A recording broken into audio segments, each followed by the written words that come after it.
ਤਾਂ ਪੀਟੀਸੀ ਦੇ ਖਿਲਾਫ ਜਿਹੜੀ ਸਾਜ਼ਿਸ਼ ਘੜੀ ਗਈ ਹੈ ਇਸ ਦਾ ਬਹੁਤ ਵੱਡਾ ਸਬੂਤ ਸਾਹਮਣੇ ਆਇਆ ਜੋ ਕਿ ਆਧਾਰ ਹੀ ਖਤਮ ਕਰ ਦੇਗਾ ਪੀਟੀਸੀ ਨੈਟਵਰਕ ਦਾ ਇਸ ਪੂਰੇ ਮਾਮਲੇ ਦੇ ਨਾਲ। ਜੀ ਹਾਂ, ਇੰਨਾ ਵੱਡਾ ਸਬੂਤ ਹੈ ਕਿ ਪੀਟੀਸੀ ਦਾ ਇਸ ਪੂਰੇ ਮਾਮਲੇ ਨਾਲ ਕੋਈ ਲੈਣਾ ਦੇਣਾ ਹੀ ਨਹੀਂ ਰਹੇਗਾ। FIR ਦੇ ਵਿੱਚ ਮੁੱਖ ਮੁਲਜ਼ਮ ਬਣਾਈ ਗਈ ਨੈਂਸੀ ਘੁੰਮਣ ਨਾਮ ਲਗਾਤਾਰ ਚੱਲ ਰਿਹਾ ਸੀ। ਉਹਨਾਂ ਦੇ ਵਕੀਲ ਨੇ ਵੱਡਾ ਖੁਲਾਸਾ ਕਰ ਦਿੱਤਾ ਹੈ। ਨੈਂਸੀ ਘੁੰਮਣ ਦੇ ਵਕੀਲ ਨਾਲ ਅਸੀਂ ਗੱਲ ਕੀਤੀ ਹੈ। ਨੈਂਸੀ ਘੁੰਮਣ ਦੇ ਵਕੀਲ ਨੇ ਇਹ ਖੁਦ ਕਹਿ ਦਿੱਤਾ ਹੈ ਕਿ ਉਹਨਾਂ ਦਾ ਪੀਟੀਸੀ ਨੈਟਵਰਕ ਨਾਲ ਕੋਈ ਸੰਬੰਧ ਨਹੀਂ ਹੈ। ਹੁਣ ਤੱਕ ਪੀਟੀਸੀ ਨਿਊਜ਼ ਇਹ ਕਹਿੰਦਾ ਰਿਹਾ, ਪੀਟੀਸੀ ਨੈਟਵਰਕ ਕਹਿੰਦਾ ਰਿਹਾ ਕਿ ਸਾਡਾ ਨੈਂਸੀ ਘੁੰਮਣ ਨਾਲ ਕੋਈ ਲੈਣਾ ਦੇਣਾ ਹੀ ਨਹੀਂ ਹੈ। ਤੇ ਹੁਣ ਉਹਨਾਂ ਦੇ ਵਕੀਲ ਕਹਿ ਰਹੇ ਨੇ ਕਿ ਅਸੀਂ ਅਦਾਲਤ ਦੇ ਵਿੱਚ ਵੀ ਪੀਟੀਸੀ ਨੈਟਵਰਕ ਦੇ ਨਾਲ ਕੋਈ ਸੰਬੰਧ ਨਾ ਹੋਣ ਦੀ ਦਲੀਲ ਦੇ ਦਿੱਤੀ ਹੈ। ਪੀਟੀਸੀ ਅਦਾਰੇ ਵੱਲੋਂ ਲਗਾਤਾਰ ਨੈਂਸੀ ਨਾਲ ਕੋਈ ਸੰਬੰਧ ਨਾ ਹੋਣ ਦੇ ਸਬੂਤ ਪੇਸ਼ ਕੀਤੇ ਜਾ ਰਹੇ ਨੇ। ਹੁਣ ਇਸ ਤੋਂ ਵੱਡਾ ਸਬੂਤ ਕੀ ਚਾਹੀਦਾ ਹੈ?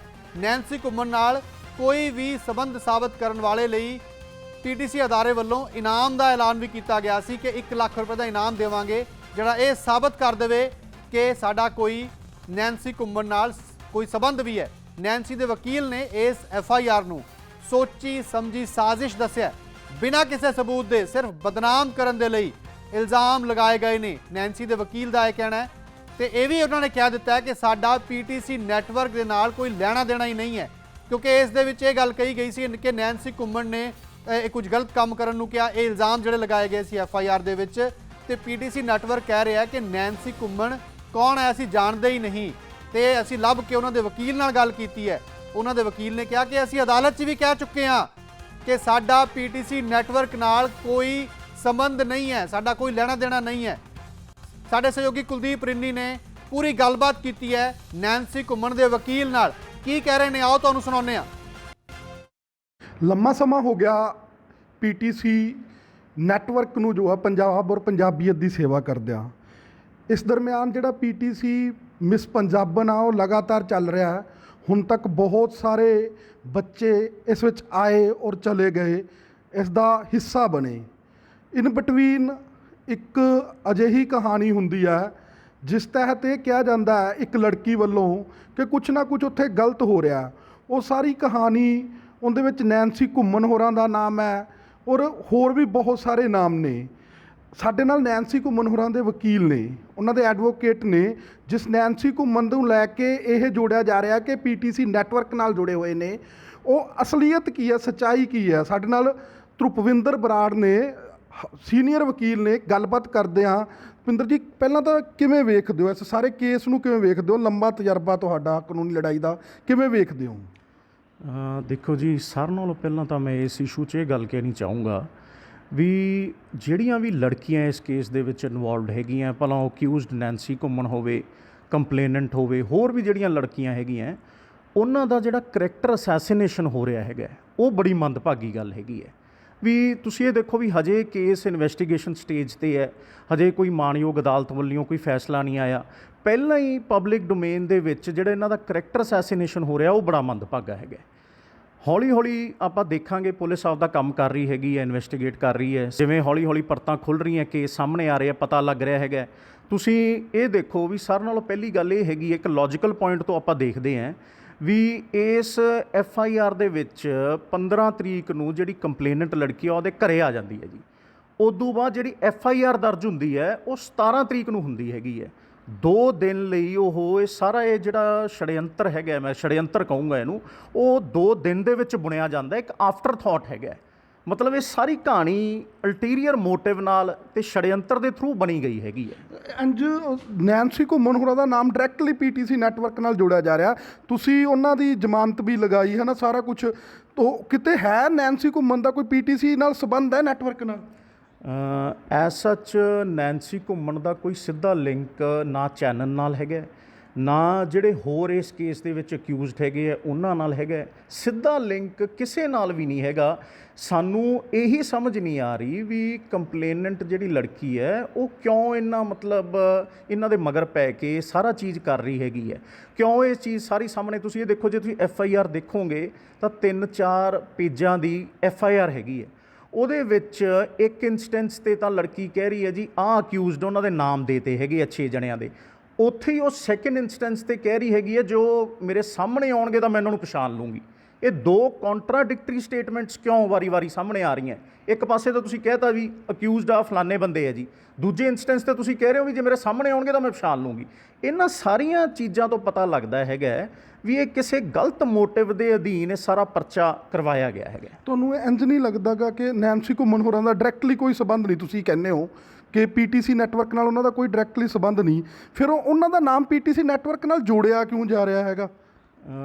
ਦੇਖੋ ਜੀ, ਹੁਣ ਇਹ ਗੱਲ ਤਾਂ ਜਾਂ ਤਾਂ ਜਿਨ੍ਹਾਂ ਨੇ ਕੰਪਲੇਂਟ ਕੀਤੀ ਹੈ ਜਾਂ ਲੜਕੀ ਜਿਨ੍ਹਾਂ ਨੂੰ ਇਹ ਲੱਗਦਾ ਹੈਗਾ ਉਹ ਦੱਸ ਸਕਦੇ ਆ। ਜਿਵੇਂ ਹੁਣ ਸਾਰੀ ਚੀਜ਼ ਸਾਹਮਣੇ ਆ ਰਹੀ ਹੈ ਹੌਲੀ ਹੌਲੀ, CCTV ਜਿਵੇਂ ਫੁਟੇਜ ਸਾਹਮਣੇ ਆਈ ਹੈ, ਮੈਂ ਕੱਲ੍ਹ ਪਰਸੋਂ TV ਤੇ ਦੇਖ ਰਿਹਾ ਸੀ, ਉਹ 'ਚ ਉਹੀ ਗੱਲਾਂ ਜਿਹੜੀਆਂ ਮੈਂ ਪਹਿਲੇ ਇੰਟਰਵਿਊ ਚੱਕੀਆਂ ਸੀਗੀਆਂ ਵੀ ਜੇ ਲੜਕੀ ਇਹ ਥ੍ਰੈਟਨਡ ਫੀਲ ਕਰ ਰਹੀ ਸੀ ਜਾਂ ਇਹਨਾਂ ਨੂੰ ਲੱਗ ਰਿਹਾ ਸੀ ਵੀ somebody is holding her against her will, ਉਹ ਕਿਸੇ ਵੀ ਟਾਈਮ ਤੇ ਫੋਨ ਉਹਨਾਂ ਦੇ ਕੋਲੇ ਦਿਖਾਇਆ, ਉਹ ਐਪ ਖੋਲ ਰਹੇ ਹੈਗੇ ਆ, ਕਿਸੇ ਵੀ ਟਾਈਮ ਤੇ ਉਹ ਪੁਲਿਸ ਨੂੰ ਅਪਰੋਚ ਕਰ ਸਕਦੇ ਸੀਗੇ। ਕਿਉਂ ਉਹਨਾਂ ਨੇ ਪਹਿਲਾਂ ਮਾਣਯੋਗ ਹਾਈ ਕੋਰਟ ਅਦਾਲਤ ਦੇ ਵਿੱਚ ਰਿਟ ਪਾ ਕੇ ਵਾਰੰਟ ਆਫਿਸਰ ਉੱਥੇ ਲਿਆਂਦੇ, ਪੁਲਿਸ ਲੈ ਕੇ ਆਏ, ਤਾਂ ਉਹ ਇਹ ਚੀਜ਼ ਕਿਉਂ ਉਹਨਾਂ ਨੇ ਕੰਨ ਪੁੱਠਾ ਕਿਉਂ ਫੜਿਆ? ਉਹੀ ਗੱਲ ਦੁਬਾਰੇ ਮੈਂ ਕਹਿੰਦਾ ਵੀ ਉਹ ਸਿੱਧਾ ਪੁਲਿਸ ਨੂੰ ਫੋਨ ਕਰਦੇ। ਜੇ ਉਹਨਾਂ ਨੂੰ ਲੱਗ ਰਿਹਾ ਸੀ ਵੀ ਮੈਨੂੰ ਕਿਸੇ ਨੇ ਫੜਿਆ ਹੋਇਆ, ਜਾ ਕੇ ਥਾਣੇ 'ਚ ਫੋਨ ਕਰਦੇ, ਵਿਮਨ ਹੈਲਪਲਾਈਨ 'ਤੇ ਫੋਨ ਕਰਦੇ।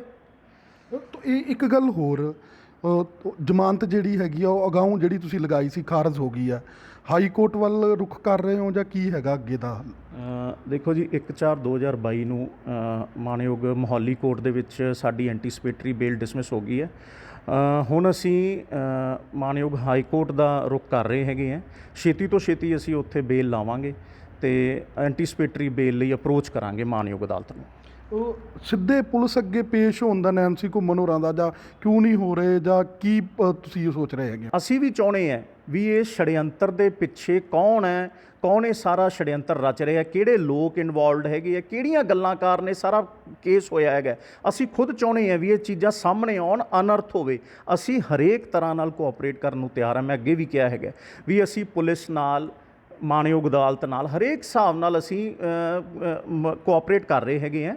ਅਸੀਂ ਆਪਦੀ ਐਂਟੀਸਪੇਟਰੀ ਬੇਲ, ਸਾਨੂੰ ਇੰਟਰਮ ਰਿਲੀਫ ਮਿਲ ਜੇ, ਸਾਨੂੰ ਆਪਣਾ ਅਰੈਸਟ ਮਿਲ ਜੇ, ਕਿਸੇ ਹਿਸਾਬ ਦੀ ਸਾਨੂੰ ਮਿਲ ਜੇ, ਗਰਾਊ ਜ਼ਮਾਨਤ ਮਿਲ ਜੇ, ਉਦੋਂ ਬਾਅਦ ਅਸੀਂ ਹਰੇਕ ਤਰ੍ਹਾਂ ਦੀ ਸਟੇਟਮੈਂਟ ਦੇਣ ਨੂੰ ਤਿਆਰ ਹੈ, ਹਰੇਕ ਤਰ੍ਹਾਂ ਦੀ ਸਟੇਟਮੈਂਟ ਦਰਜ ਕਰਾਉਣ ਨੂੰ ਤਿਆਰ ਹੈ, ਕਿਤੇ ਪੇਸ਼ ਹੋਣ ਨੂੰ ਤਿਆਰ ਹੈ। ਲਾਸਟ ਗੱਲ, ਲੰਬਾ ਤਜਰਬਾ ਤੁਹਾਡਾ ਕਾਨੂੰਨੀ ਲੜਾਈਆਂ ਦਾ, ਕੀ ਲੱਗਦਾ ਹੈਗਾ 24 ਦੇ ਵਿੱਚੋਂ 23 ਕੁੜੀਆਂ ਕਹਿ ਰਹੀਆਂ ਹੈਗੀਆਂ ਕਿ ਉਹ ਕੁਛ ਉਹੋ ਜਿਹਾ ਹੈ ਨਹੀਂ, CCTV ਫੁਟੇਜ ਸਾਹਮਣੇ ਨੇ, ਹੈ ਨਾ, ਉਹ ਸਿੱਟ ਨੂੰ ਵੀ ਉਹ ਦਿੱਤੀਆਂ ਗਈਆਂ, ਉਹ ਸਾਰਾ ਕੁਛ ਉਹ PTC ਨੈਟਵਰਕ ਨੇ ਕੀਤਾ। ਤੁਹਾਨੂੰ ਕੀ ਲੱਗਦਾ ਹੈਗਾ, ਲਾਸਟ ਗੱਲ, ਕਿਵੇਂ ਲੱਗਦਾ ਹੈਗਾ ਕਿ ਜਦੋਂ 24 ਚੋਂ 23 ਕੁੜੀਆਂ ਇਹ ਗੱਲ ਕਹਿ ਰਹੀਆਂ ਨੇ ਕਿ ਕੁਛ ਇਹੋ ਜਿਹਾ ਨਹੀਂ, ਫਿਰ ਉਹ ਸਾਰੇ ਨੇਮ ਜਿਹੜੇ ਨੇ ਉਹ ਪਾ ਦਿੱਤੇ ਜਾਂਦੇ ਨੇ ਉਹ ਵਿੱਚ? ਦੇਖੋ ਜੀ, ਮਾਣਯੋਗ ਮੋਹਾਲੀ ਕੋਰਟ ਦੇ ਵਿੱਚ ਵੀ ਮੈਂ ਇਹੀ ਗੱਲ ਚੱਕੀ ਸੀ ਸਾਰਿਆਂ ਨਾਲੋਂ ਪਹਿਲਾਂ ਵੀ ਇਸ FIR ਦੇ ਵਿੱਚ ਵਾਰੀ-ਵਾਰੀ ਸਾਨੂੰ ਸ਼ਬਦ ਦਾ ਇਸਤੇਮਾਲ ਹੋ ਰਿਹਾ ਹੈਗਾ। ਹੋਰ ਕੋਈ ਕੰਪਲੇਨੈਂਟ ਜਾਂ ਹੋਰ ਕੋਈ ਲੜਕੀ ਤਾਂ ਸਾਹਮਣੇ ਆਈ ਨਹੀਂ ਹੈਗੀ, ਸਿਰਫ ਇੱਕੋ ਕੰਪਲੇਨੈਂਟ ਹੈਗੀ ਹੈ ਜਿਹੜੇ ਵਾਰੀ-ਵਾਰੀ ਕਰ ਰਹੇ ਹੈ। ਅਤੇ ਜੇ ਆਪਾਂ FIR ਦੇਖਾਂਗੇ, ਹਰੇਕ ਦੁਨੀਆ ਜਹਾਨ ਦਾ ਐਲੀਗੇਸ਼ਨ ਇਹਨਾਂ ਨੇ ਲਾਤਾ ਹੈਗਾ। ਇਹ ਨਸ਼ੇ ਕਰਦੇ ਹੈ ਜੀ, ਇਹ ਸੈਕਸ਼ੁਅਲ ਐਕਟੀਵਿਟੀਜ਼ 'ਚ ਫੋਰਸ ਕਰਦੇ ਆ ਲੜਕੀਆਂ ਨੂੰ, ਇਹ ਨਸ਼ੇ ਵੇਚਦੇ ਹੈ, ਇਹ ਮੈਂ ਬ੍ਰੌਡਕਾਸਟਿੰਗ ਮਿਨਿਸਟਰੀ ਦੇ ਵਿੱਚ ਚੈੱਕ ਕੀਤਾ, ਇਹਨਾਂ ਦੇ ਕੋਲੇ ਵੈਲਿਡ ਲਾਇਸੈਂਸ ਨਹੀਂ ਹੈਗਾ। ਹਰੇਕ ਦੁਨੀਆ ਜਹਾਨ ਦਾ ਐਲੀਗੇਸ਼ਨ ਲਾਇਆ, ਪਰ ਉਹ ਐਲੀਗੇਸ਼ਨ ਵਿਦਾਊਟ ਐਵੀਡੈਂਸ ਹੈ। ਜਿਹੜੀ ਮੇਨ ਗੱਲ ਹੈ, ਵੇਗ ਐਲੀਗੇਸ਼ਨ ਹੈਗੇ ਹੈ, ਕੋਈ ਸਪੈਸੀਫਿਕ ਨਹੀਂ ਗੱਲ ਹੈਗੀ ਕੋਈ ਰੱਖੀ ਗਈ ਹੈਗੀ ਹੈ। ਸਿਰਫ ਡਿਫੇਮ ਕਰਨ ਨੂੰ, ਅਕਿਊਜ਼ਡ ਨੂੰ, ਬਾਕੀਆਂ ਨੂੰ ਡੀਫੇਮ ਕਰਨ ਨੂੰ ਇਹ ਸਾਰਾ ਕੇਸ ਹੋਇਆ ਹੈਗਾ। ਅਤੇ ਮਤਲਬ ਮੈਨੂੰ ਇਹ ਨਹੀਂ ਸਮਝ ਆ ਰਹੀ ਵੀ ਇਹ ਇਹੋ ਜਿਹੇ ਇਲਜ਼ਾਮ ਲਾ ਕਿਉਂ ਰਹੇ ਹੈਗੇ ਹੈ, ਕਿਸ ਬਣਾ 'ਤੇ ਲਾ ਰਹੇ ਹੈ? ਕਿਉਂਕਿ ਕੁਛ ਵੀ ਸਾਹਮਣੇ ਕੋਈ ਐਵੀਡੈਂਸ, ਕੋਈ ਕਿਸੇ ਤਰ੍ਹਾਂ ਦਾ ਪ੍ਰੂਫ, ਜੇ ਆਪਾਂ ਕੋਈ ਐਲੀਗੇਸ਼ਨ ਲਾਉਣੇ ਹੈ ਤਾਂ ਕਿਸੇ ਤਰ੍ਹਾਂ ਦਾ ਪ੍ਰੂਫ ਸਾਹਮਣੇ ਦਿੰਨੇ ਹੈ, ਕੋਈ ਐਵੀਡੈਂਸ ਦਿੰਨੇ ਹੈਗੇ, ਉਹ ਜੀ ਚੀਜ਼ ਕੋਈ ਸਾਹਮਣੇ ਹੀ ਨਹੀਂ ਹੈਗੀ। ਲੱਗਦਾ ਹੈਗਾ ਬਰਾੜ ਸਾਹਿਬ ਵੀ ਕਿਤੇ ਨਾ ਕਿਤੇ ਜਿਹੜਾ ਹੈਗਾ ਕਾਨੂੰਨੀ ਲੜਾਈ, ਕਿਉਂਕਿ ਕਾਨੂੰਨ 'ਤੇ ਸਾਰਿਆਂ ਨੂੰ ਵਿਸ਼ਵਾਸ ਹੈ, ਕਾਨੂੰਨੀ ਲੜਾਈ 'ਚ ਇਹ ਸਾਰਾ ਸ਼ਯੰਤਰ ਜਿਹੜਾ ਹੈਗਾ ਆਪਾਂ ਉਹ ਅੱਗੇ ਰੱਖ ਸਕਾਂਗੇ, ਕੀ ਹੈ, ਕਿਵੇਂ ਆ ਆਉਣ ਵਾਲੇ ਸਮੇਂ ਦੇ ਵਿੱਚ? ਦੇਖੋ ਜੀ, ਆਪਣਾ ਕੰਮ ਹੈਗਾ ਮਾਣਯੋਗ ਅਦਾਲਤਾਂ ਨੂੰ ਅਪਰੋਚ ਕਰਨਾ, ਸਹੀ ਤਰੀਕੇ ਨਾਲ ਇਨਵੈਸਟੀਗੇਸ਼ਨ ਦੇ ਵਿੱਚ ਹੈਲਪ ਕਰਨੀ। ਅਸੀਂ ਉਹ ਹਰੇਕ ਕੋਸ਼ਿਸ਼ ਕਰਾਂਗੇ ਜਿਹਦੇ ਵਿੱਚ ਛੜਯੰਤਰ ਜਿਹੜਾ ਹੈਗਾ ਅਨਅਰਥ ਹੋ ਸਕੇ, ਸਹੀ ਸਾਹਮਣੇ ਆ ਸਕੇ ਵੀ ਅਸਲ ਦੇ ਵਿੱਚ ਇਹ ਸਾਰਾ ਕੇਸ ਹੋਇਆ ਕਿਉਂ ਹੈ, ਕੌਣ ਇਹ ਸਾਰੀ ਸਾਜ਼ਿਸ਼ ਦੇ ਪਿੱਛੇ। ਜੇ ਲੜਕੀ ਨੂੰ ਕਿਸੇ ਨੇ ਗਮਰਾਹ ਕੀਤਾ ਹੈ ਜਾਂ ਕਿਸੇ ਨੇ ਕੁਛ ਕਿਹਾ ਜਾਂ ਕਿਸੇ ਦਾ ਵੀ ਪਿੱਛੇ ਕੋਈ ਲੈਣਾ ਦੇਣਾ ਹੈ, ਤਾਂ ਉਹ ਸਾਰਾ ਸਾਹਮਣੇ ਆਵੇ ਵੀ ਇਹ ਕਿਹਨਾਂ ਦੇ ਕਹਿਣ 'ਤੇ ਸਾਰੀ ਗੱਲ ਹੋਈ ਹੈ, ਅਤੇ ਸਾਰਾ ਛੜਯੰਤਰ ਪਰਦਾਫਾਸ਼ ਹੋਵੇ ਸਾਰੀ ਚੀਜ਼ ਦਾ। ਇਹ ਅਸੀਂ ਵੀ ਚਾਹੁੰਦੇ ਹਾਂ। ਸੋ ਇਹ ਸਨ ਸੀਨੀਅਰ ਵਕੀਲ ਬਰਾੜ ਸਾਹਿਬ, ਜਿਨ੍ਹਾਂ ਨੇ ਇਹ ਗੱਲ ਕਹੀ ਹੈ ਕਿ ਉਹ ਕੋਸ਼ਿਸ਼ ਉਹਨਾਂ ਦੀ ਪੂਰੀ ਹੈਗੀ ਆ, ਔਰ ਉਹ ਹਰ ਤਰ੍ਹਾਂ ਦਾ ਸਾਥ, ਚਾਹੇ ਉਹ ਇਨਵੈਸਟੀਗੇਸ਼ਨ ਟੀਮਾਂ ਨੇ, ਚਾਹੇ ਉਹ ਅੱਗੇ ਜਾ ਕੇ ਦੇਣ ਦੀ ਲੋੜ ਪਵੇ, ਉਹ ਸਾਰਾ ਸਾਥ ਦੇਣ ਨੂੰ ਤਿਆਰ ਆ। ਔਰ ਉਹ ਚਾਹੁੰਦੇ ਨੇ ਕਿ ਸਾਰੀ ਸੱਚਾਈ ਜਿਹੜੀ ਹੈ ਇਹਦੀ ਜੋ ਵੀ ਹੈ ਉਹ ਸਾਹਮਣੇ ਆਵੇ। PTC ਨਿਊਜ਼ ਲਈ ਕੁਲਦੀਪ ਸਿੰਘ ਰੇਨੀ, ਸ਼੍ਰੀ ਮੁਕਤਸਰ ਸਾਹਿਬ। ਤਾਂ ਇਸ ਤੋਂ ਵੱਡਾ ਸਬੂਤ ਕੀ ਹੋ ਸਕਦਾ ਹੈ ਕਿ ਜਿਹੜੀ ਗੱਲ PTC ਨੈਟਵਰਕ ਵਾਰ-ਵਾਰ ਕਹਿ ਰਿਹਾ ਹੈ ਕਿ ਨੈਂਸੀ ਘੁੰਮਣ ਕੌਣ ਹੈ, ਅਸੀਂ ਨਹੀਂ ਜਾਣਦੇ, ਸਾਡਾ ਉਹਨਾਂ ਨਾਲ ਕੋਈ ਸੰਬੰਧ ਨਹੀਂ, ਕੋਈ ਸੰਬੰਧ ਸਾਬਤ ਕਰੋ, ਅਸੀਂ 1 ਲੱਖ ਰੁਪਇਆ ਦੇਵਾਂਗੇ, ਇਨਾਮ ਦੇਵਾਂਗੇ ਉਸ ਸ਼ਖਸ ਨੂੰ। ਤੇ ਹੁਣ ਨੈਂਸੀ ਘੁੰਮਣ ਦੇ ਜਿਹੜੇ ਰਿਪਰੈਜ਼ੈਂਟੇਟਿਵ ਨੇ, ਉਹਨਾਂ ਦੇ ਵਕੀਲ ਨੇ, ਉਹ ਵੀ ਇਹੀ ਗੱਲ ਕਹਿ ਰਹੇ ਨੇ ਕਿ ਸਾਡਾ PTC ਨੈਟਵਰਕ ਨਾਲ ਕੋਈ ਸੰਬੰਧ ਨਹੀਂ, ਕੋਈ ਲੈਣਾ ਦੇਣਾ ਨਹੀਂ। ਇਸ ਤੋਂ ਵੱਡਾ ਸਬੂਤ ਕੀ ਚਾਹੀਦਾ ਹੈ ਕਿ ਜਦੋਂ ਸਾਫ਼ ਤੌਰ ਤੇ ਕਿਹਾ ਜਾ ਰਿਹਾ ਕਿ ਸਾਡਾ ਕੋਈ ਲੈਣਾ ਦੇਣਾ ਹੀ ਨਹੀਂ ਹੈ ਆਪਸ ਦੇ ਵਿੱਚ, ਤੇ ਫਿਰ ਕਿਉਂ ਇਸ ਮਾਮਲੇ ਨੂੰ ਇਸ ਤਰ੍ਹਾਂ ਜੋੜਿਆ ਜਾ ਰਿਹਾ ਹੈ? ਇੱਕ ਵੱਡੀ ਸਾਜ਼ਿਸ਼ ਹੈ ਕਿ ਇਹ ਜਿਸ ਨੂੰ ਮੁੱਖ ਮੁਲਜ਼ਮ ਬਣਾਇਆ ਗਿਆ ਨੈਂਸੀ ਘੁੰਮਣ, ਉਹਨਾਂ ਨੇ ਕਿਹਾ ਕਿ ਸਾਡਾ PTC ਨੈਟਵਰਕ ਨਾਲ ਕੋਈ ਲੈਣਾ ਦੇਣਾ ਨਹੀਂ ਹੈ। ਮੁੱਖ ਮੁਲਜ਼ਮ ਨਾਲ PTC ਨੈਟਵਰਕ ਦਾ ਕੋਈ ਲੈਣਾ ਦੇਣਾ ਨਹੀਂ ਹੈ, ਤਾਂ ਫਿਰ ਇਹ ਸਾਜ਼ਿਸ਼ ਕਿਉਂ ਹੋ ਰਹੀ ਹੈ? PTC ਨੈਟਵਰਕ ਨੂੰ ਕਿਉਂ ਬਦਨਾਮ ਕੀਤਾ ਜਾ ਰਿਹਾ ਹੈ? ਐਡਵੋਕੇਟ ਅਰਸ਼ਦੀਪ ਸਿੰਘ ਕਲੇਰ ਜੀ ਸਾਡੇ ਨਾਲ ਜੁੜ ਗਏ ਨੇ ਇਸ ਦੇ ਉੱਪਰ ਲੀਗਲ ਪੱਖ ਤੋਂ ਗੱਲਬਾਤ ਕਰਨ ਦੇ ਲਈ। ਅਰਸ਼ਦੀਪ ਸਿੰਘ ਕਲੇਰ ਜੀ, ਬਹੁਤ-ਬਹੁਤ ਸਵਾਗਤ ਤੁਹਾਡਾ PTC ਨਿਊਜ਼ ਤੇ। ਇਹ ਇੰਟਰਵਿਊ ਅਸੀਂ ਹੁਣੇ ਚਲਾਇਆ ਨੈਂਸੀ ਘੁੰਮਣ ਦੇ ਵਕੀਲ ਦਾ। ਉਹ ਕਹਿ ਰਹੇ ਨੇ ਕਿ ਸਾਡਾ ਕੋਈ ਲੈਣਾ ਦੇਣਾ ਨਹੀਂ ਹੈ PTC ਨੈਟਵਰਕ ਨਾਲ, ਅਸੀਂ ਇਹ ਕੋਰਟ 'ਚ ਵੀ ਗੱਲ ਕਹੀ ਹੈ। ਤੇ ਇਸ ਤੋਂ ਵੱਡਾ ਸਬੂਤ ਕੀ ਕੋਈ ਹੋ ਸਕਦਾ ਹੈ ਕਿ ਜਦੋਂ ਖੁਦ ਅਕਿਊਜ਼ਡ ਦਾ ਵਕੀਲ ਕਵੇ ਕਿ ਸਾਡਾ ਨੈਟਵਰਕ ਨਾਲ ਕੋਈ ਲੈਣਾ ਦੇਣਾ ਨਹੀਂ ਹੈ, ਤੇ ਫਿਰ ਵੀ PTC ਨੈਟਵਰਕ ਨੂੰ ਕਿਉਂ ਘਸੀਟਿਆ ਜਾ ਰਿਹਾ? ਲਾ ਕੇ ਦਿਖਾਓ ਕਿ ਕੀ ਨੈਂਸੀ ਘੁੰਮਣ ਜਾਂ ਭੁਪਿੰਦਰ ਸਿੰਘ ਇਹ ਕਦੇ PTC ਅਦਾਰੇ ਆਏ ਨੇ ਜਾਂ PTC ਨਾਲ ਕੋਈ ਇਹਨਾਂ ਦਾ ਲੈਣਾ ਦੇਣਾ, ਜਾਂ ਸਾਬਤ ਕਰੋ, ਕੈਸ਼ ਰਿਵਾਰਡ ਦਿੱਤਾ ਜਾਊਗਾ। ਔਰ ਆ ਚੰਗੀ ਗੱਲ ਹੈ ਕਿ ਉਹਨਾਂ ਦੇ ਵਕੀਲ ਸਾਹਿਬ ਅਗਰ ਅੱਗੇ ਆਏ ਨੇ ਔਰ ਉਹਨਾਂ ਨੇ ਵੀ ਇਹ ਗੱਲ ਕਬੂਲੀ ਹੈ, ਤਾਂ ਹੁਣ ਇੱਕ ਗੱਲ ਸਪਸ਼ਟ ਹੋ ਗਈ ਹੈ ਕਿ ਇਹ ਜਿਹੜਾ ਪਰਚਾ ਹੈ ਔਰ ਇਹ ਹੁਣ ਬਿਲਕੁਲ ਪਰਤ ਦਰ ਪਰਤ ਜਦੋਂ ਇਹ ਖੁੱਲ ਰਿਹਾ ਸਭ ਕੁਝ, ਤਾਂ ਤੁਸੀਂ ਦੇਖੋਗੇ ਕਿ ਸਪਸ਼ਟ ਹੋ ਜਾਏਗਾ ਕਿ ਜਿਹੜੇ ਕੰਪਲੇਨੈਂਟ ਹੈ ਜਾਂ ਇਹ ਪਰਚਾ ਹੈ, ਇਹ ਸਭ ਝੂਠ ਦਾ ਪਲੰਦਾ ਨਿਕਲੇਗਾ। ਕਿਉਂਕਿ ਪਹਿਲੇ ਦਿਨ ਤੋਂ PTC ਨੇ ਬੜੇ ਸਪਸ਼ਟ ਤੌਰ ਤੇ ਗੱਲ ਕਹੀ ਸੀ ਕਿ ਨਾ ਨੈਂਸੀ ਘੁੰਮਣ ਨਾ ਭੁਪਿੰਦਰ, ਇਹਨਾਂ ਦਾ ਨਾ ਸਾਡੇ ਅਦਾਰੇ ਨਾਲ ਕੋਈ ਲੈਣਾ ਦੇਣਾ ਹੈ, ਨਾ ਜਿਹੜੇ ਇਸ ਲੜਕੀ ਵੱਲੋਂ ਐਲੀਗੇਸ਼ਨ ਲਗਾਏ ਗਏ ਨੇ ਉਹ ਦੂਰ ਦੂਰ ਤੱਕ, ਕਿਉਂਕਿ CCTV ਫੁਟੇਜ ਲੋਕਾਂ ਦੇ ਸਾਹਮਣੇ ਹੈ। ਹਾਈ ਕੋਰਟ ਦੇ ਵਿੱਚ ਇਹਨਾਂ ਨੇ ਜਾ ਕੇ ਇਸ ਲੜਕੀ ਨੇ ਝੂਠ ਬੋਲਿਆ, ਇਹਨਾਂ ਦੇ ਪਰਿਵਾਰ ਨੇ ਕਿ ਜੀ ਇਲੀਗਲ ਡਿਟੈਂਸ਼ਨ 'ਚ ਹੈ। ਉਹ ਵੀ 14 ਤਰੀਕ ਨੂੰ ਜਦੋਂ ਹਾਈ ਕੋਰਟ ਦੇ ਵਿੱਚ ਇਹ ਆਰਗੂ ਕਰ ਰਹੇ ਨੇ ਇਲੀਗਲ ਡਿਟੈਂਸ਼ਨ ਨੂੰ, ਉਦੋਂ 14 ਤਰੀਕ ਨੂੰ ਵੀ ਉਹ ਸੜਕ ਦੇ ਉੱਤੇ ਦੇਖੀ ਜਾ ਸਕਦੀ ਹੈ ਕਿ ਗੱਲ ਕਰ ਰਹੀ ਹੈ। ਦੋ ਉਹਨੂੰ ਮਿਲ ਰਹੇ ਨੇ, ਇੱਕ ਕੋਈ ਮੋਹਾਲੀ ਕੋਰਟ ਦੇ ਵਕੀਲ ਸਾਹਿਬ ਨੇ, ਇੱਕ ਕੋਈ ਮੁਨਸ਼ੀ ਹੈ। ਸੋ ਇਹ ਸਾਰਾ ਕੁਝ ਪਰਤੇ ਝੂਠ ਦਾ ਪਲੰਦਾ ਔਰ ਇਹ ਖੁੱਲਦਾ ਹੀ ਜਾ ਰਿਹਾ ਹੁਣ। ਜੀ ਕਲੇਰ ਸਾਹਿਬ, ਇਹ ਇੱਕ ਮੁੱਖ ਮੁਲਜ਼ਮ ਦਾ, ਮੁੱਖ ਅਕਿਊਜ਼ ਦਾ ਇਹ ਕਹਿਣਾ ਕਿ ਸਾਡਾ ਕੋਈ ਲੈਣਾ ਦੇਣਾ ਨਹੀਂ ਹੈ, ਅਦਾਲਤ ਦੇ ਵਿੱਚ ਕਿੰਨਾ ਜ਼ਿਆਦਾ ਇਸ ਨੂੰ ਵੈਲਿਡ ਮੰਨਿਆ ਜਾਏਗਾ ਜਦੋਂ ਉਹ ਖੁਦ ਆ ਕੇ ਕਹਿਣ? ਤੇ ਲੀਗਲੀ ਇਸ ਨੂੰ ਕਿਸ ਤਰ੍ਹਾਂ ਦੇਖਦੇ ਹੋ ਅੱਗੇ ਕੋਰਟ ਦੇ ਵਿੱਚ? ਨਹੀਂ, ਲੀਗਲੀ ਬਿਲਕੁਲ ਬੜਾ ਸਟਰੋਂਗ ਪੁਆਇੰਟ ਹੈ ਜੀ। ਔਰ ਮੈਂ ਤਾਂ ਫੇਰ ਦੁਬਾਰਾ ਤੁਹਾਡੇ ਚੈਨਲ ਦੇ ਮਾਧਿਅਮ ਨਾਲ ਪੁਲਿਸ ਨੂੰ ਬੇਨਤੀ ਕਰਨੀ ਚਾਹੁੰਦਾ ਹਾਂ ਕਿ ਇਹਦੀ ਇਨਵੈਸਟੀਗੇਸ਼ਨ ਨਿਰਪੱਖ ਹੋ ਕੇ ਕੀਤੀ ਜਾਵੇ। ਹੁਣ ਤੱਕ ਇਹ ਲੱਗ ਰਿਹਾ ਕਿ ਪੁਲਿਸ ਨੂੰ ਨਿਰਪੱਖ ਜਾਂਚ ਕਰਨ ਨਹੀਂ ਦਿੱਤੀ ਜਾ ਰਹੀ। ਦੇਖੋ, ਮੈਂ ਪੁਲਿਸ ਦੀ ਕਾਰਗੁਜ਼ਾਰੀ ਤੇ ਸਵਾਲ ਨਹੀਂ ਚੱਕ ਰਿਹਾ, ਮੈਂ ਪੁਲਿਸ ਦੀ ਮਨਸ਼ਾ ਤੇ ਸਵਾਲ ਨਹੀਂ ਚੱਕ ਰਿਹਾ, ਪਰ ਜਿਹੜੇ ਲੋਕ ਅੱਜ ਸਰਕਾਰ ਦੇ ਵਿੱਚ ਨੇ ਉਹ ਪੁਲਿਸ ਨੂੰ ਫੇਅਰਲੀ ਇਸ ਮੈਟਰ ਨੂੰ ਇਨਵੈਸਟੀਗੇਟ ਨਹੀਂ ਕਰਨ ਦੇ ਰਹੇ। ਸੋ ਪੁਲਿਸ ਨੂੰ ਚਾਹੀਦਾ ਹੈ ਕਿ ਪੋਲੀਟੀਕਲ ਸਾਜ਼ਿਸ਼ਾਂ ਦਾ ਹਿੱਸਾ ਨਾ ਬਣੇ। ਜੋ ਸੱਚਾਈ ਹੈ, ਸੱਚਾਈ ਤੇ ਇਨਵੈਸਟੀਗੇਸ਼ਨ ਕਰਕੇ CCTV ਫੁਟੇਜ ਅਕਾਊਂਟ ਦੇ ਵਿੱਚ ਲੈ ਕੇ ਦੁੱਧ ਦਾ ਦੁੱਧ, ਪਾਣੀ ਦਾ ਪਾਣੀ 2 ਦਿਨਾਂ ਦੇ ਵਿੱਚ ਕੀਤਾ ਜਾ ਸਕਦਾ ਅਗਰ ਪੁਲਿਸ ਦੀ ਮਨਸ਼ਾ ਹੋਵੇ ਤਾਂ। ਜੀ ਕਲੇਰ ਸਾਹਿਬ, ਇਹ ਜਿਸ ਤਰ੍ਹਾਂ ਵੀਡੀਓ ਅਸੀਂ ਲਗਾਤਾਰ ਦਿਖਾ ਰਹੇ ਹਾਂ, ਅੱਜ 6ਵਾਂ ਦਿਨ ਹੈ ਜਦੋਂ ਅਸੀਂ ਲਗਾਤਾਰ ਹਰ ਸਬੂਤ ਦਿਖਾ ਰਹੇ ਹਾਂ, ਤੇ ਹੁਣ ਤੱਕ 5 ਪਾਰਟ ਦਿਖਾ ਚੁੱਕੇ ਹਾਂ। CCTV ਸਾਰੀ ਪਬਲਿਕ ਡੋਮੇਨ ਦੇ ਵਿੱਚ ਹੈ ਇਸ ਵੇਲੇ। ਕੀ ਇਹ ਹੋ ਸਕਦਾ ਕਿ ਪੁਲਿਸ ਨੂੰ ਪਤਾ ਹੀ ਨਾ ਹੋਵੇ ਕਿ ਇਹ ਸਭ ਕੁਝ ਕੀ ਹੋ ਰਿਹਾ? ਜਿਹੜੀ ਤਸਵੀਰਾਂ ਸਾਹਮਣੇ ਆ ਰਹੀਆਂ ਉਹਨਾਂ ਦੇ ਸਾਹਮਣੇ ਆਈ ਨਾ ਹੋਵੇ ਕਦੇ? ਨਹੀਂ, ਮੈਂ ਮੰਨ ਹੀ ਨਹੀਂ ਸਕਦਾ ਜੀ। ਮੈਂ ਫੇਰ ਦੁਬਾਰਾ ਕਹਿ ਦਿੰਦਾ ਕਿ ਇਹ ਤਾਂ PTC ਚਲੋ ਇੱਕ ਅਦਾਰਾ ਸੀ, ਉਹਨਾਂ ਦਾ ਦਫ਼ਤਰ ਸੀ, ਇੰਨਾ ਕੋਈ CCTV ਹੈ। ਤੁਸੀਂ ਇਹ ਸੋਚੋ ਕਿ ਅਗਰ ਆਮ ਇਨਸਾਨ ਨਾਲ ਕੁਝ ਹੋ ਜੇ, ਉਹ ਤਾਂ ਵਿਚਾਰਾ ਆਪਣੀ ਬੇਗੁਨਾਹੀ ਨਾ ਸਾਬਤ ਕਰ ਸਕੇ। ਉਹਦੇ ਤਾਂ 10 ਤਰੀਕ ਤੋਂ ਲੈ ਕੇ ਜਿੱਦਣ ਤੋਂ ਇਹ ਕੰਪਲੇਨੈਂਟ ਉਸ ਅਦਾਰੇ ਦੇ ਵਿੱਚ ਇਸ ਕੰਟੈਸਟ ਦੇ ਵਿੱਚ ਆਈ ਹੈ, ਤੇ 15 ਤਰੀਕ ਰਾਤ ਨੂੰ ਜਦੋਂ ਵਾਰੰਟ ਆਫਿਸਰ ਇਹਨਾਂ ਨੂੰ ਲੈ ਕੇ ਜਾਂਦਾ ਹੈ, ਹਰ ਇੱਕ ਪਲ CCTV ਦੇ ਉੱਤੇ ਹੈ। ਅਗਰ ਇਹ ਉੱਥੇ ਡਾਂਸ ਕਰ ਰਹੀ ਹੈ, ਇਹ ਪੂਰੀ ਫੋਨ ਦੇ ਉੱਤੇ ਗੱਲ ਕਰ ਰਹੀ ਹੈ, ਲਗਾਤਾਰ ਆਪਣਾ ਫੋਨ ਯੂਜ਼ ਕਰ ਰਹੀ ਹੈ। ਸੋ ਕਿਸੇ ਵੀ ਪੱਖ ਤੋਂ ਜੋ ਇਹ ਇਲਜ਼ਾਮ ਲਾ ਰਹੀ ਹੈ ਉਹ ਕਦੇ ਪ੍ਰੂਵ ਨਹੀਂ ਹੋ ਸਕਦੇ। ਸੋ ਮੈਂ ਫੇਰ ਬੇਨਤੀ ਕਰੂੰਗਾ ਕਿ ਪੁਲਿਸ ਇਹ ਸਾਰੀਆਂ ਚੀਜ਼ਾਂ ਨੂੰ ਅਕਾਊਂਟ ਦੇ ਵਿੱਚ ਲਵੇ ਔਰ ਇਸ ਪਰਚੇ ਨੂੰ ਰੱਦ ਕਰੇ। ਜੀ ਬਿਲਕੁਲ, ਤਾਂ ਪੁਲਿਸ ਨੂੰ ਇਸ ਦਾ ਜਿਹੜਾ ਹੈ ਅਕਾਊਂਟ ਲੈਣਾ ਚਾਹੀਦਾ ਹੈ। ਇਹ ਸਾਰੇ ਸਬੂਤ ਜਿਹੜਾ PTC ਨੈਟਵਰਕ ਲਗਾਤਾਰ ਜਿਹੜਾ ਹੈ ਪਬਲਿਕ ਡੋਮੇਨ ਦੇ ਵਿੱਚ ਰੱਖ ਰਿਹਾ ਹੈ ਤਾਂ ਕਿ ਜਿਹੜਾ ਸੱਚ ਜਿਹੜਾ ਸਾਹਮਣੇ ਆ ਸਕੇ, ਦੁੱਧ ਦਾ ਦੁੱਧ ਪਾਣੀ ਦਾ ਪਾਣੀ ਹੋ ਸਕੇ। ਕਲੇਰ ਸਾਹਿਬ, ਜਿਸ ਤਰ੍ਹਾਂ ਦੇ ਨਾਲ ਇਹ ਅਸੀਂ ਲਗਾਤਾਰ ਇਹ ਵੀ ਅਪੀਲ ਕੀਤੀ ਸੀ ਕਿ ਪਹਿਲਾਂ ਅਸੀਂ ਇਹ ਨਹੀਂ ਚਾਹੁੰਦੇ ਸੀ ਕਿ ਸਾਨੂੰ ਇਹ ਦਿਖਾਉਣਾ ਪਵੇ, ਪੁਲਿਸ ਖੁਦ ਹੀ ਦੇਖ ਲਵੇ, ਤੇ ਉਸ ਤੋਂ ਬਾਅਦ ਅਸੀਂ ਦਿਖਾ ਵੀ ਰਹੇ ਹਾਂ। ਹੁਣ ਲਗਾਤਾਰ ਹਰ ਚੀਜ਼, ਹਰ ਸਬੂਤ ਜਿਹੜਾ ਹੈ ਪਬਲਿਕ ਡੋਮੇਨ ਦੇ ਵਿੱਚ ਅਸੀਂ ਲੈ ਕੇ ਆ ਰਹੇ ਹਾਂ। ਇੱਕ ਸਬੂਤ, ਜਿਸ ਤਰ੍ਹਾਂ ਤੁਸੀਂ ਗੱਲ ਕੀਤੀ ਕਿ CCTV ਦੇਖਣੀ ਚਾਹੀਦੀ ਹੈ, ਉਸ ਤੋਂ ਬਾਅਦ ਹੁਣ ਉਹਨਾਂ ਦੇ ਵਕੀਲ ਨੇ ਕਹਿ ਦਿੱਤਾ ਕਿ ਸਾਡਾ ਕੋਈ ਲੈਣਾ ਦੇਣਾ ਨਹੀਂ ਹੈ।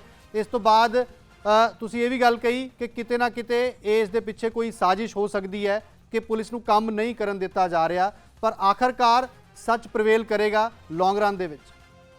ਬਿਲਕੁਲ ਬਲਵਿੰਦਰ ਜੀ, ਸਾਜ਼ਿਸ਼ ਲੋਕਾਂ ਦੇ ਸਾਹਮਣੇ ਹੈ। PTC ਅਦਾਰੇ ਦਾ ਸਿੱਧਾ ਅਕਾਲੀ ਦਲ ਨਾਲ ਤਲਕ ਹੈ ਔਰ ਤਾਂ ਕਰਕੇ ਇਹਨੂੰ ਨਿਸ਼ਾਨਾ ਬਣਾਇਆ ਜਾ ਰਿਹਾ। ਗੁਰਬਾਣੀ ਦਾ ਪ੍ਰਚਾਰ ਪ੍ਰਸਾਰ, ਉਹਦੇ ਤੇ ਕਬਜ਼ਾ ਕਰਨ ਦੀ ਕੋਸ਼ਿਸ਼ ਹੈ, ਤਾਂ PTC ਨੂੰ ਨਿਸ਼ਾਨਾ ਬਣਾਇਆ ਜਾ ਰਿਹਾ ਹੈ। ਔਰ ਰਵਿੰਦਰ ਨਾਰਾਇਣਨ ਜੀ ਨੂੰ ਰਾਤ ਨੂੰ ਚੱਕਣਾ, ਕਿਉਂਕਿ ਉਹ ਆਲਰੇਡੀ ਇਨਵੈਸਟੀਗੇਸ਼ਨ ਜੁਆਇਨ ਕਰ ਚੁੱਕੇ ਸੀ, ਉਹਨਾਂ ਦੇ ਬਿਆਨ ਦਰਜ ਹੋ ਚੁੱਕੇ ਸੀ।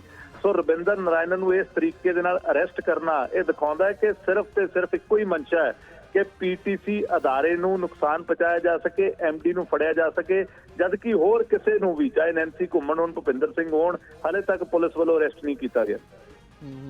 ਬਹੁਤ ਬਹੁਤ ਧੰਨਵਾਦ ਅਰਸ਼ਦੀਪ ਜੀ ਸਾਡੇ ਨਾਲ ਗੱਲਬਾਤ ਕਰਨ ਦੇ ਲਈ। ਤਾਂ ਸਾਫ਼ ਤੌਰ ਤੇ ਨਜ਼ਰ ਆ ਰਿਹਾ ਹੈ ਕਿ ਹਰ ਚੀਜ਼ ਸਾਜ਼ਿਸ਼ ਦਾ ਹਿੱਸਾ ਲੱਗਦੀ ਹੈ, ਕਿਉਂਕਿ ਜਿੰਨੇ ਵੀ ਸਬੂਤ PTC ਨੈਟਵਰਕ ਨੇ ਸਾਹਮਣੇ ਲਿਆਂਦੇ ਨੇ, ਜੇ ਉਹਨਾਂ ਨੂੰ ਸਾਹਮਣੇ ਰੱਖਿਆ ਜਾਵੇ, ਉਹਨਾਂ ਦੇ ਉੱਪਰ ਗੌਰ ਕੀਤਾ ਜਾਵੇ, ਤਾਂ PTC ਦਾ ਇਸ ਪੂਰੀ ਜਿਹੜੀ ਜਿਸ ਤਰ੍ਹਾਂ ਘਟਨਾਕ੍ਰਮ ਬਣਾਇਆ ਗਿਆ, ਜਿਹੜੀ ਸ਼ਿਕਾਇਤ ਕੀਤੀ ਗਈ ਹੈ, ਉਸ ਦੇ ਵਿੱਚ ਕਿਤੇ ਕੋਈ ਕਸੂਰ ਨਜ਼ਰ ਨਹੀਂ ਆ ਰਿਹਾ। ਇਹ ਸਭ ਕੁਝ ਦੇਖਣਾ ਚਾਹੀਦਾ ਹੈ। ਵਾਰ-ਵਾਰ ਅਸੀਂ ਮੰਗ ਕਰ ਰਹੇ ਹਾਂ ਕਿ ਤੁਸੀਂ ਜਾਂਚ ਕਰੋ, ਪਰ ਨਿਰਪੱਖ ਹੋ ਕੇ ਜਾਂਚ ਕਰੋ। ਇਹ ਸਾਰੇ ਸਬੂਤ ਜ਼ਰੂਰ ਵੇਖੋ।